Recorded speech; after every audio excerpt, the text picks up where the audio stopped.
pulling the 956 here with this massive tractor. Just 4 laps in. The temperature is holding good. Going about 6 miles an hour, a little bit under it.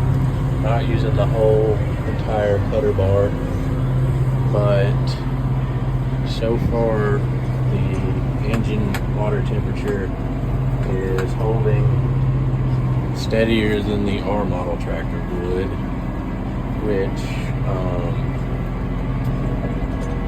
could just be because the radiator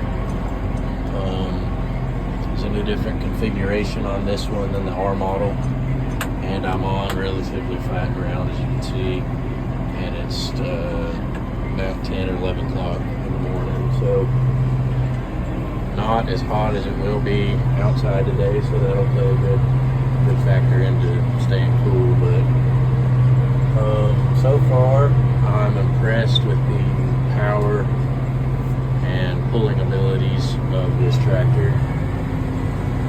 See, I'm not skipping a beat here, pulling steady, 5.5, 6 miles an hour.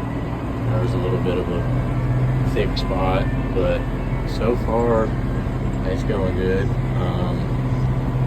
I like the power of it, I will say that. Hydraulic flow is very quick to the rear end.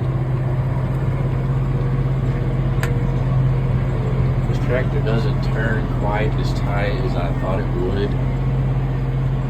The R model will turn sharper than this tractor will, but nothing, to complain about. Hydraulic levers I've got up and down on this far side right here, and then in and out on this one. That seems to be working pretty good. It's easier to have them spread apart for me. That way I don't accidentally bump the wrong one. It's something like, pulling a cutter like this, as big as it is, we might run into a situation where you have got to tuck it in really quick to avoid, maybe a rock that you didn't see, or a tree, something like that you're trying to get close to. Stuff like that, it's a matter of seconds, grabbing the right lever, making sure you don't hurt something on the cutter, or maybe a fence line, something like that. We've got a pretty nice, expensive fence that we've had somebody put up. Really hate to tear that apart. So I do like the speed of the hydraulics, and the lever placement's pretty ergonomical and comfortable. Keep your arm on this little, it's not really a command arm like on a John Deere, but it's got your shifter loader controls. If you just keep your arm on the rest here to raise up and down, it's pretty comfortable to get to. But so far so good. Temperatures haven't raised a bit. I've only been out here 30-40 minutes maybe. This is some really thick stuff. This is first cutting still, just cow hay.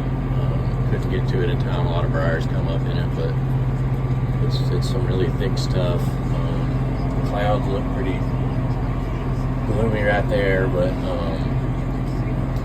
there's a chance of rain every day for the next 4 days, but that's been about how every day's been this hay season, so we got to take a chance here and there. If we want to get some up, which this is just cow hay anyway, so it won't be the end of the world if it does get wet. But like I said, so far I'm impressed with the power.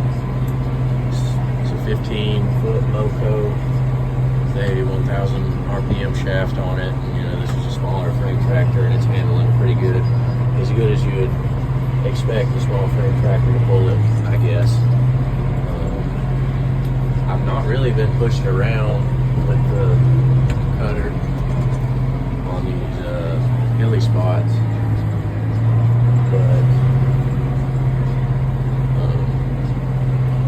the field does get a little steeper towards the back, so I'll keep you guys updated on how that goes.